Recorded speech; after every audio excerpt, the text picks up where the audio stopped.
අද අපි ටිකක් ගැඹුරට කතා කරමු මේ විසුද්ධි මාර්ගය ගැන. ඒ කියන්නේ path of purification. ඔහු ක්‍රියව පස්වෙනි සියවසේ අර බදන්තාචාර්ය බුද්ධඝෝෂ හාමුදුරුවන්ගේ ඒ සුවිශේෂී කෘතිය. ඔව්. තේරවාද බුදුදහමේ ගොඩක් වැදගත්. ඇත්තදම කිව්වොත් විමුක්ති මාර්ගය ගැන කියන අර සවිස්තරාත්මක මඟ පෙන්වීමක් වගේ නේද? හරි තමයි. ඒක තමයි. ශීලිය, සමාධිය, ප්‍රඥාව ඒ ඔක්කොම හරහා යන ගමන. ඒ වගේම භාවනා ක්‍රම ගැනත් හරිම ගැඹුරින් කතා කරනවා. හරි. ඉතින් අද අපි බලමු මේකේ මතුවෙන අර කියමුකෝ වැදගත් රසවත් කරුණු ටික. හොඳයි. මුලින්ම පටන් ගමුද අර බුද්ධඝෝෂ හාමුදුරන්ගේ අරමුණ මොකක්ද කියන එකෙන්? ඉතුමා මේක ලිව්වේ ඇයි? ඒක හොඳ ප්‍රවේශයක්.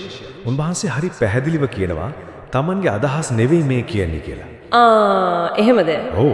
අර මහවිහාර සම්ප්‍රදාය තිබුණු ඉගැන්වීම් අටුව කතා ඒ ටික එකතු කරලා පාලියට නගන එක තමයි අරමුණු උනේ. ඒ කියන්නේ සම්ප්‍රදාය ආරක්ෂා කිරීමක් වගේ.